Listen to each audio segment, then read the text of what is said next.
Okay. All right, this is an interview with Arthur Wilson, Hampton Inn, Rochester, New York, 14th of January 2004, approximately 9:45 a.m. Interviewers are Mike Russert and Wayne Clark. Could you give me your full name, date of birth, and place of birth, please?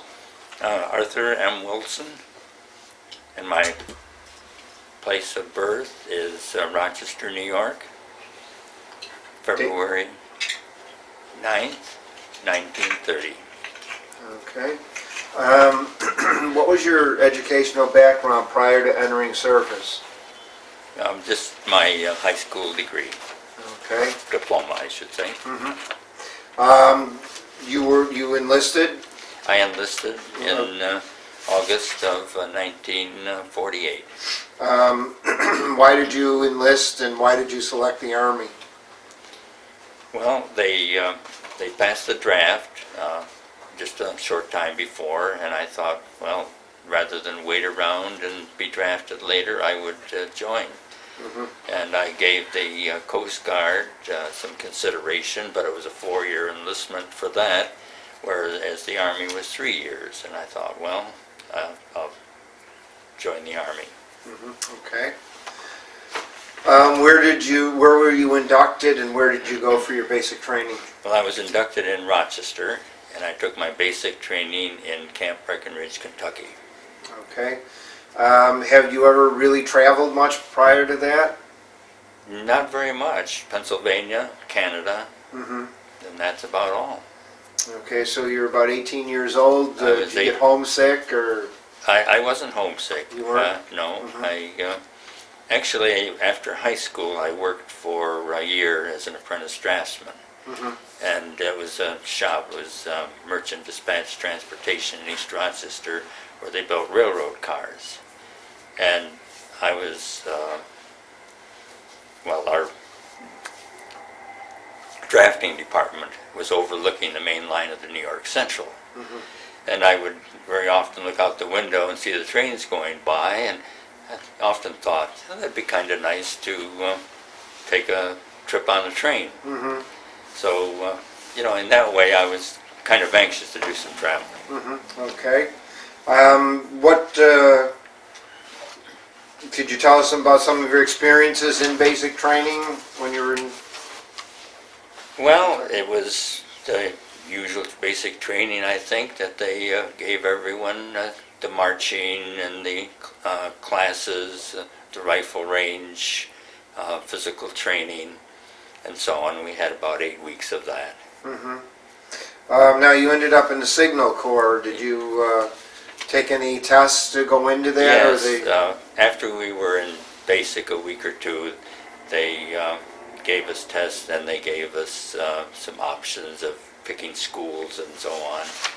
And one of the schools that I picked wasn't my first choice. I think telephone lineman was my first choice for whatever reason, I don't know.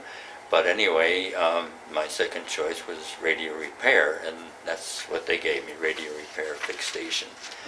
And so after being at basic training, why then they sent me to Fort Monmouth, New Jersey, Signal School. Now, could you tell about some of the specialized training you received there? Well, at the Signal School of Fort Monmouth, my training was basic electricity, and then it went on to radio fundamentals and radio repair of transmitters. Did you work on any classified radio equipment, or was Actually, it wasn't. Basic? The basic. No, it was just large transmitters for fixed station operation, rather than the mobile units. Okay. How long was your training there? It was about 9 months. I started in the fall of 1948, and I was finished in the early fall of 49.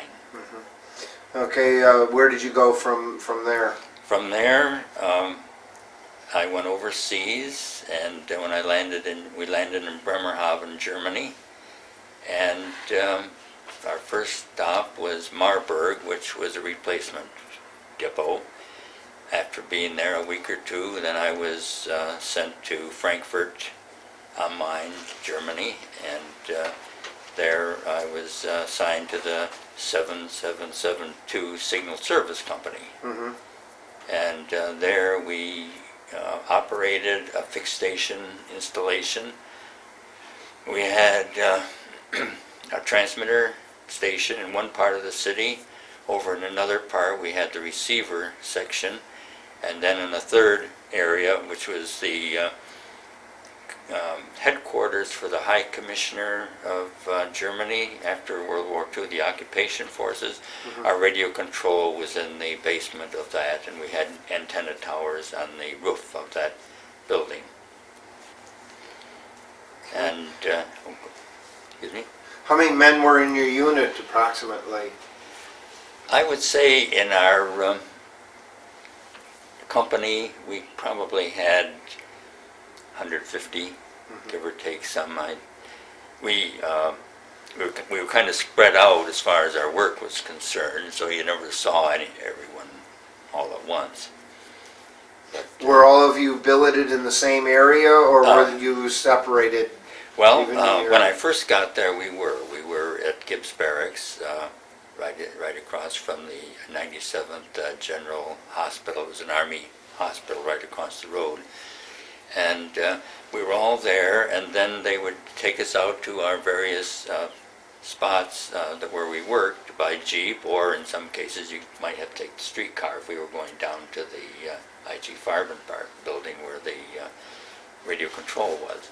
Mm-hmm. But yes, we were all together, and then later on, the men that were working at the transmitter station were transferred out there, and they were billeted upstairs.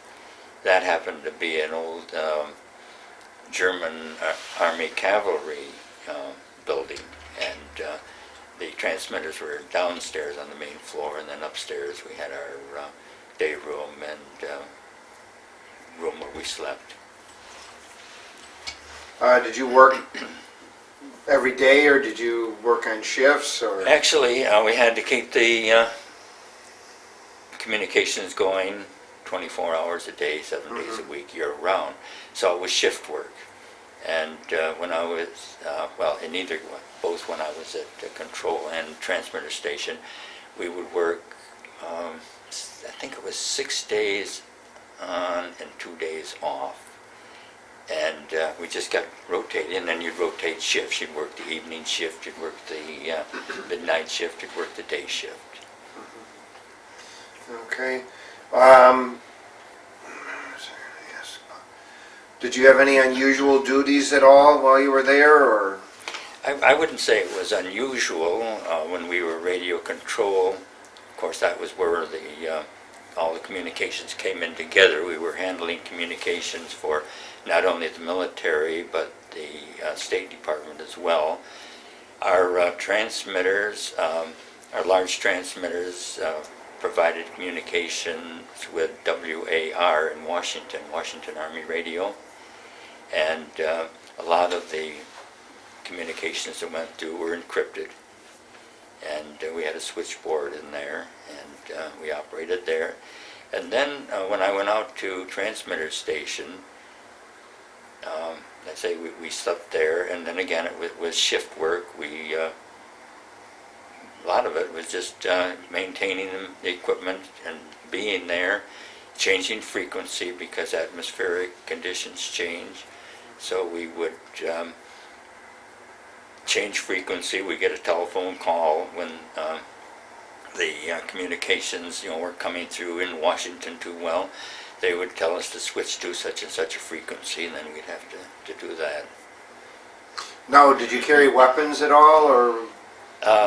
No, we didn't really.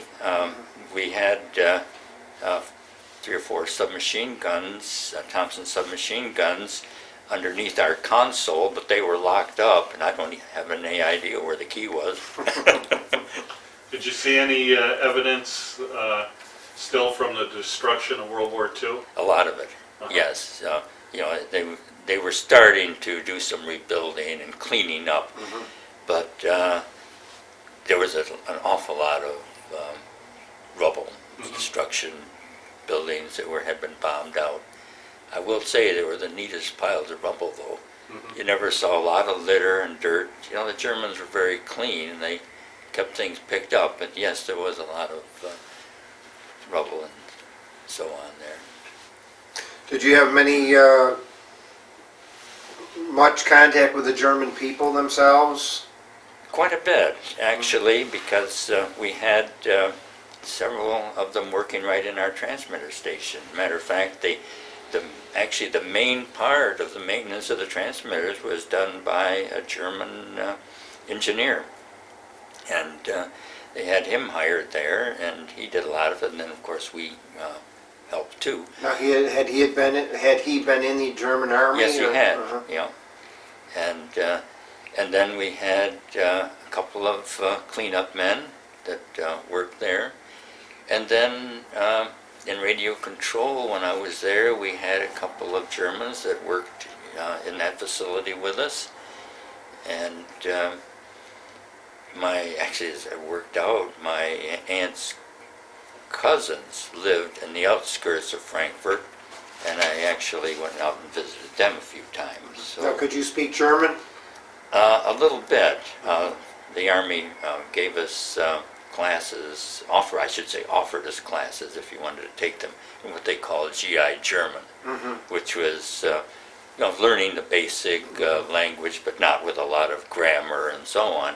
So between that and just seeing and being around Germans, and you go and shopping, you see all the signs in German, and gradually you pick it up. So I was able to speak enough to be understood. Did your relatives speak English? Their children did. They had sons, and each family, there were two families there, each of them had a son, and the sons spoke good English. I had an interesting experience in one of the visits. We had a fellow at transmitter station who had served in the German army, and then he came over here. His uncle sponsored him. He came to Rochester and lived here less than a year. They drafted him and sent him back to Germany, and he sent them into our post transmitter station. And so one day I took him out to my aunt's cousins to visit, and he just sat there and talked with us. And, I'm sorry, I shouldn't say talk with him, but he sat and listened while we were talking, and I was speaking my German and visiting with the family. And finally one of them said to him, I don't suppose you speak German. Well, that was the end of the conversation for me, because of course he was fluent in German, and so he did all the rest of the talking. So, yes, I did get to know some Germans. Where did you have Army food, or did you get food off base, or No, we had combination, Army or? food. Gibbs Barracks had a mess hall, very nice mess hall there, and we used to take our meals there. And then when we went out to the transmitter station, actually the transmitter station was located in the caserne. We were using old German Army facility, and where our transmitter station was located, it was in the 4th Division caserne. And so then we would eat at the 4th Division mess hall when we were there. And so the food was good in both places. And matter of fact, in our work, we used to eat quite often 4 meals a day, because we'd have our regular 3 meals, but if you were on midnight shift, either going on, if you were coming off evening shift or going on midnight shift, then you'd be able to go to what they call midnight mess, and so we could get a meal at midnight, which we often did. How would you rate the equipment that you used? Did you have many problems with it? Were there any breakdowns with it, or was this mostly World War II equipment still? This is basically World War II equipment. No, we didn't. It was, we had very little breakdown. It really functioned very well. Yeah, very reliable. And of course it was regularly maintained, so that helped. people that you remember that made an impression on you while you were there? A lot of them. The sergeant that was in charge of our transmitter station was a very fine gentleman. Now, was he a World War II veteran? Yes, he was a World War veteran, George Carlson. And when I was there, he was very nice enough to allow me to participate on the track team.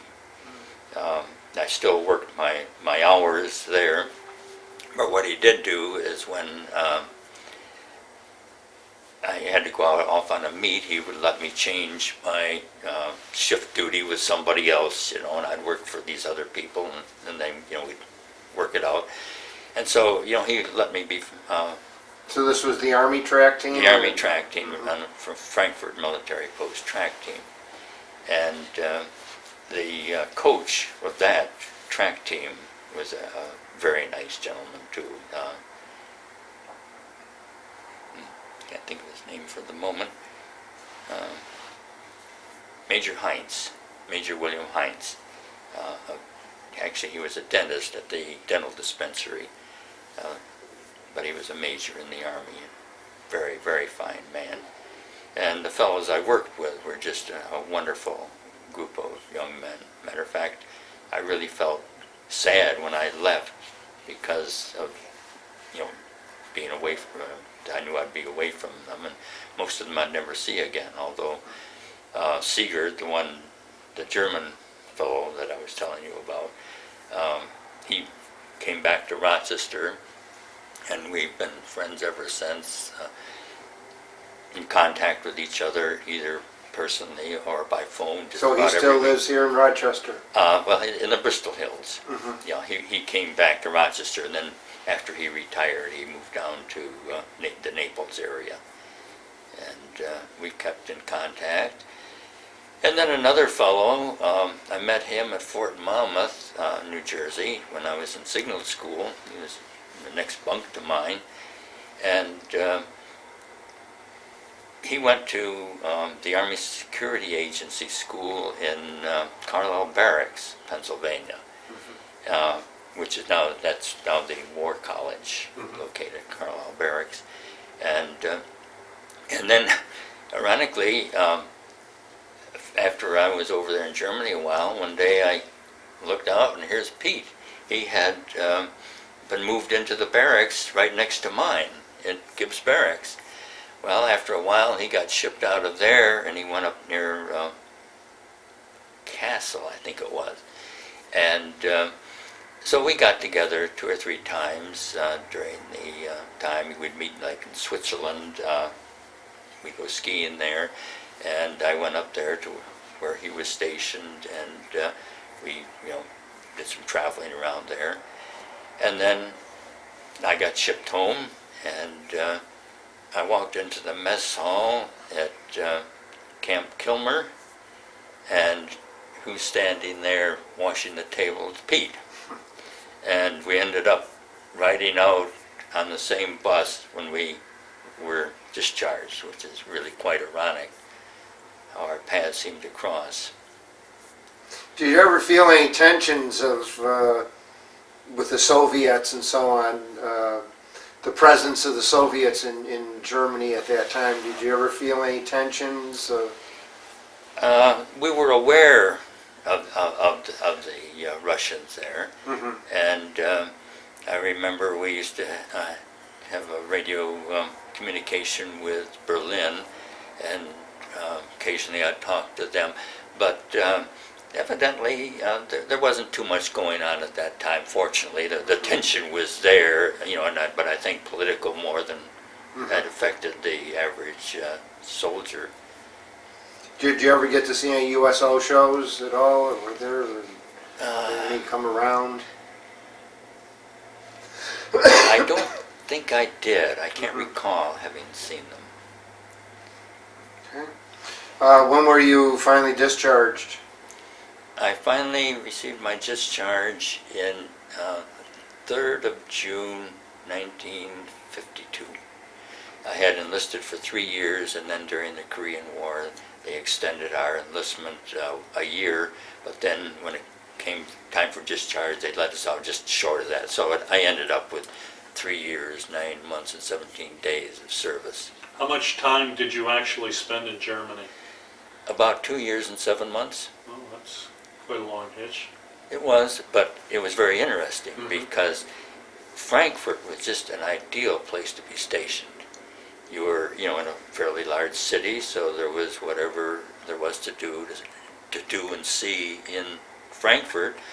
But then Switzerland is overnight away, Paris, Vienna, Berlin, Holland, Belgium, Luxembourg. Now, you said you went to Switzerland. Did you ever travel any of the other Yes. areas? Oh, yeah. Friend, one of the other fellows and I bought bicycles, and we took a bicycle trip from Frankfurt up to Holland, and then back down through Belgium and to Luxembourg. We bicycled about 600 miles, and then from Luxembourg we took the train back to Frankfurt. Yes, I was in Paris and skied in Switzerland and traveled around Switzerland some. I was in Austria, Italy, I was at Vienna. So you did get to travel. a lot. Yeah, Sounds like you had a lot of time off. well, you got 30 days a year. Yeah, And with 30 days a year, it's an overnight trip to Paris. So you can take a week there, and then you would have, if you went to Switzerland for 4, 5, 6 days, why? And then, I used to travel around Germany. Actually, it worked out quite well. When we went from midnight shift to our next shift after midnight was evening shift. Well, you got off at 8 o'clock in the morning. Well, you've got all the rest of that day if you don't bother about sleeping. So you got that day, then you got 2 days off, and then you don't have to be to work until the afternoon, 5 o'clock of the next day. So you've almost have 4 days of freedom, which would give you time around Germany, some of the areas around the Frankfurt area. So it was just a wonderful opportunity for travel, and I made the best of it.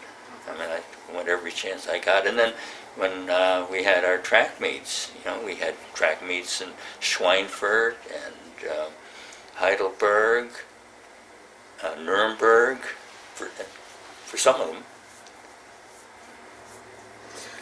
How do you think your time in the service affected your life? A lot, not only from the experience that I received while I was in Germany and in service, the travel, but as a result, I was eligible for the GI Bill, and I went to college, which I might not have done if I hadn't received that. And having gone to college, I met the girl that was to become my wife, and so that worked out good.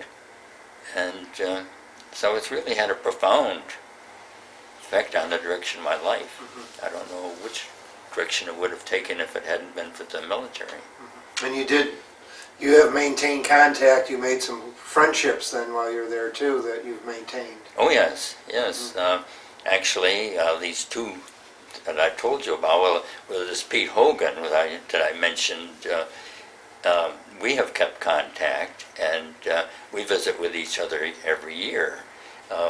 1 year he and his wife come to visit us, and then the next. Where do they live? They live in Maynard, Massachusetts, and so we alternate years visiting each other, and fortunately our wives have a lot in common, and they enjoy each other's company. And there were some others that I kept in contact. The German engineer that worked on our transmitter station immigrated to Canada, and I kept I'm still in contact with the family, but he just died this past year. So, but we still, keep in contact with his wife. There were some others. Paul Tanaka was a sergeant in our transmitter station. Kept in contact with him till he died, and Paul Thiele was another fellow that I kept in contact until he died. So, yes, I've Okay, kept so, it. okay. All right, well, thank you very much for your interview. Well, you're very welcome.